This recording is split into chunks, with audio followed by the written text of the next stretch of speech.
you know, conservatives seem a little confused about how healthcare works. Paul Ryan had a whole press conference about this. Ben a little bit alluded to it there. They're like, oh my God, it turns out the healthy subsidize the sick. Yeah, that's insurance. That's how it works. It's like the people with that are not getting into accidents are subsidizing the accidents. Yes, that's car insurance. That's how insurance works. And yes, taxes work in that we all decide we're going to do X, but we're not going to do Y. And I think it is fair for society to say that, yes, we are going to do health care for everybody. Everybody. We're not going to leave 20 million people uninsured. We're not going to leave 30 million people uninsured. That's not what we do in a civilized society. And from time to time, they, the attack against Medicare, they say, oh, it's an entitlement. Yeah, we paid for it through payroll taxes our whole lives. You're goddamn right we're entitled to it, because we paid for it. We paid for it.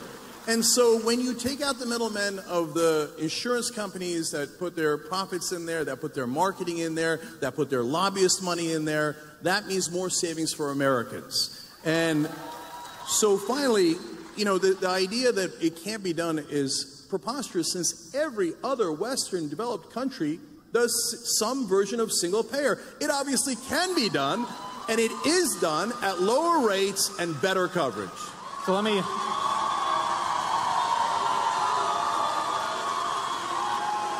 add something to this question, and you can respond to it if you want to, but Cenk referenced Paul Ryan. When the Republicans took control of Congress, Paul Ryan, the Speaker of the House, famously said, we need to switch from being an opposition party to being a proposition party. So what's your evaluation, Ben, of their efforts in that direction to unite the party and move legislation forward? I mean, we all have eyes. They suck at it. I mean, and Paul Ryan is not exactly my go-to guy when it comes to political acumen and genius. So I'd more want to respond to some of the contentions that Cenk was making about Medicare for all and single-payer health care. A couple of things. One, when you say we pay for it, that's not technically true. The idea that everybody who's paying into Medicaid paid for it and now they get out what they paid in is obviously not true. It is a redistributive program, and to pretend otherwise is just silly. The people who are paying the payroll taxes are not the people who are taking out through Medicaid, obviously. Can I just address that super quick? So if we're talking about Medicare, right, not Medicaid. Right. So in Medicare, so you're both correct and incorrect. So it's not like I put in $20 and I get $20 back. That part is true. Right. But we all pay into Medicare together, and then we all get it when we are sick. So can I ask you a question? I have two questions, really serious questions. One, what is your ideal tax rate? Because it's going to cost a lot of money for a lot of this stuff. And two, what is your ideal level of medical care? Because the fact is that we can spend millions of dollars on people at end-of-life care. We can spend millions of dollars on surgeries and preventative care. I mean, healthcare is an expensive business, even under a single-payer system, which is why generally you end up with rationing. So what is your ideal level of healthcare that is provided to everyone, and what sort of tax rate are you proposing to subsidize that? Yeah. So those are very, very fair questions. So let's talk about taxes for a second. So conservatives agree or say all the time that the golden era of America was the 1950s and 1960s. Well, there's a lot of truth to that. Our economy was booming at the time, and we became the #1 economy in the world at that time. The tax rate for the highest bracket fluctuated between 70 and 91%. So that is when we were at our best. Now, I want to be clear. I'm also a businessman, and boy, that seems high. It does, okay? And one of the reasons my family were Republicans when I was growing up was because before Reagan came in, the highest marginal tax rate was 70%. So now we are nowhere near that. We have reduced taxes to bare bones, and we have shifted the taxes onto the middle class and away from the rich and corporations. So there is a much better balance to be had. And if you said to me, well, you're going to have $800 in taxes that are new, I say, wow, that hurts. But you're going to save $1,000 in premiums, deal. That is a deal I will take every time because I can do math. Okay. So that is the beginning of your answer to taxes. And then you said how much care. Well, so that is something that all the countries that do single payer or a version of single payer struggle with, and they have learned a lot of lessons. And if we stop saying, America's #1, we might actually just, first of all, on this issue, we're number 37. So, and if we looked at what Japan is doing so well, keeping costs down to half of ours and less, we might actually learn something from Japan, Switzerland, and other countries. And by the way, when we say Medicare for all, Medicare Advantage exists. So you can actually add private insurance on top of that, and I find that perfectly great. I have no problems with that at all. So that is the government making sure you don't die and actually lowering rates for you. And then if you want more insurance, no problem. So all this sounds great, except for the fact that Medicare, Medicaid, and Social Security eat up 66% of the federal budget every single year. The idea that all of these socialized medicine countries have it so much better than we do, particularly in terms of cancer care, is a joke. We are still #1 in terms of 5-year cancer survival rate here in the United States. And when you talk about top marginal tax rates in the 1950s, there are a couple things that are worth noting. One, that was top individual marginal tax rates, not necessarily the business tax rate. We now have some of the highest corporate tax rates altogether in the industrialized world. And if you would prefer for us to destroy half of the world before we become the only country that didn't have its industrial capacity destroyed, which is what happened in the 1940s, leading to us being the only productive country on planet Earth, essentially, for the next 2 decades, I'm not with you there. I'm not really in favor of having a giant world war that destroys all industrial capacity across the West, so we're the only people who actually have the capacity to produce anything and just markets that we can provide to. Right. So, first of all, it is fair to say that, of course, the 1950s and 60s were different. We'd just come out of the war. So, but you have to consider all the different factors. So one was that factor, and the other factor that was the one I mentioned. So when Republicans or conservatives say, well, high taxes by definition will lead to slower growth, well, we know because of our experience in the 1950s and 60s that isn't true. Now, you can say there are other factors, but you can't say that the highest marginal tax rate being 70 or even 90% slows down growth, because it didn't. And it wasn't in Japan and Switzerland, it was right here.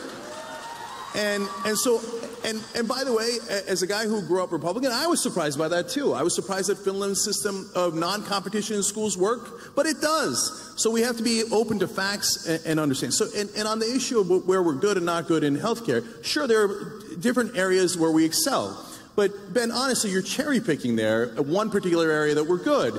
Overall, we're number 37. That is not a good result. Well, you have so to break if we're down not what that dying means. from cancer, we're dying from other things. It's empirical. We are not as healthy.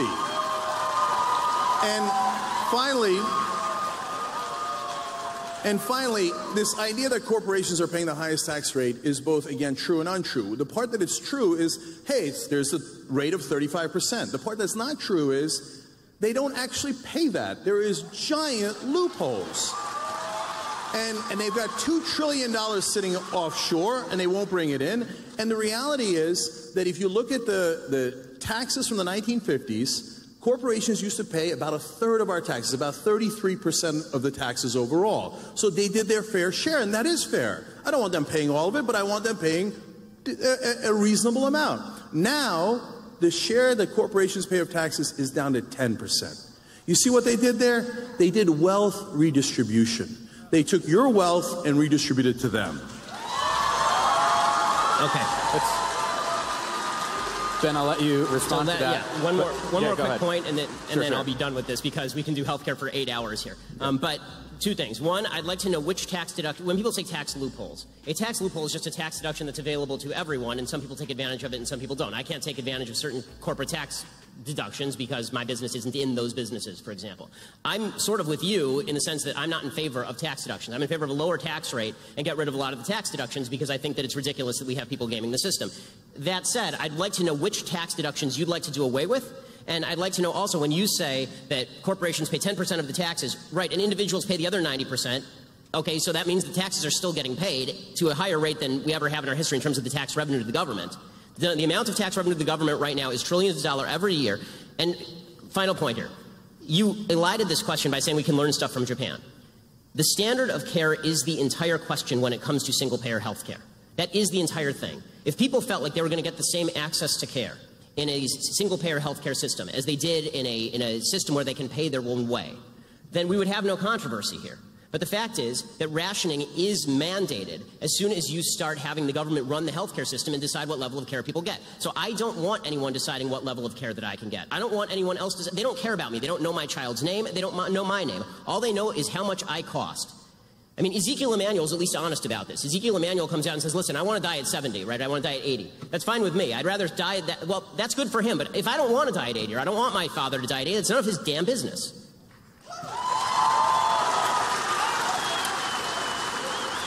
So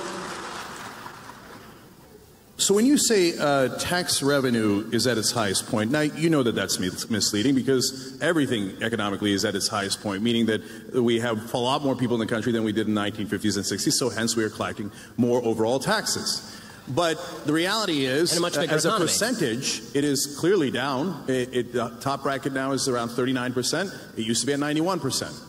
That's inarguable, right? But our economy is significantly larger than it was then, and part of that is because of reductions in taxes over previous decades. Well, we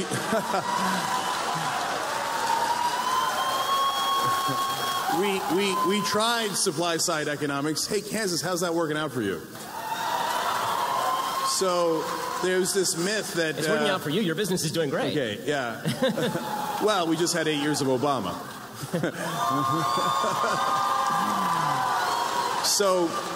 So the tax rate is clearly lower for the richest people in the country. It is clearly lower for corporations, in effect. It is, and so to say that it's a record collection is misleading. So in terms of the health care and how that relates to the government, oh, by the way, on one more thing on taxes, you said, name me a tax loophole. Mm-hmm. So yes, there are plenty of those. For example, they hide their money offshore. They do tricks like the double Dutch and the Irish sandwich or the reverse, and I would end that. I would say, hey, you know what? If we've got a 35% rate, here's the new rule. You're going to pay 35%, okay?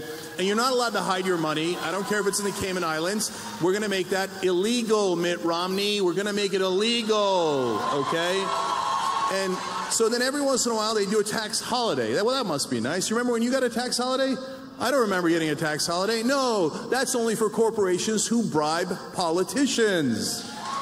So they brought that rate down from 35% to 5%. And they said they were going to create more jobs. Color me surprised when it turns out they didn't. They offshore taxes. They took that 30% extra, put it in their pocket, gave it to their executives, and created no new jobs. Because that's how it works if you just trust corporations to do the right thing. Corporations are not evil. They just want to maximize profit. That is what they're built for. So please don't be naive and be like, no, but the corporations will look out for our interests. No, they look out for their bottom line. Well, I mean, and finally, just last quick thing, sure. Medicare Advantage. You keep saying rationing health care. But Medicare gives you the bare minimum, and people seem to be very, very happy about it given how well it polls. But you can do Medicare Advantage and get more. I want you to be able to do that. If you're incredibly rich and you want every kind of treatment, I don't want to deny that to you. Get Medicare Advantage. So yes. Ben, let me just ask, the problem is when you pay, to that too. The problem is when you pay a higher tax rate throughout the course of your life to pay for all of the Medicare that you are talking about, you don't have enough money to pay for Medicare Advantage in many cases. And as far as this idea that, you know, corporations they don't have any of your interests at heart. You are a corporation. TYT's it's a corporation. You have 80 employees. I assume that you're not just a greedy asshole, and that you actually would like to help your employees from time to time. And you just talked about how under Obama, everything got better with your business. Well, under Obama, he didn't radically escalate taxes. Okay, there was not a radical escalation of taxes under President Obama. And finally, when you seem to be identifying a higher tax rate in the 1950s with higher level of growth. So if that's the case, why not just tax everybody at 100% and we can have massive growth from here to eternity? Because let me just ask, since we're talking about taxes, do you think we'll see tax reform in the next few months here? Okay, so let me try to address all that in your question as well. So just real quick, look guys, I said it however many questions ago, of course you have to find the right balance on all of these issues, including taxes. So I never said there's no end to how much you can I'm just asking why, though. Yeah, so this leads to, no wait a minute, this leads to big government versus small government. You're asking me what the ideal tax rate is, and then you did a straw man there for a second and said it should be 100%. I never said that. No. In fact, I said... No, you said the economy... You said the economy grew faster when the top marginal tax rate was 91%. So I'm asking you, why shouldn't the top tax rate or all tax rates be 91%? You seem to be identifying a higher rate of growth with higher taxation. So I'm asking you, on principle, you keep talking about the glories of a mixed economy. So now tell me about the glories of capital. I've heard about the glories of high tax rates. I've heard about the glories of government-provided health care. Now tell me some of the glories of actual capitalism, which is the basis for all the things you're talking. Tell me why it's good. Right. So now, look, I use the example of the 91% and 70% to give you a sense of that I was surprised and you'd be surprised to find out that our economy was booming in those times. That's not to say that that is the right tax rate for us today. And so the exercise of finding the right tax rate is... Guys, try to follow along, okay? It's called logic.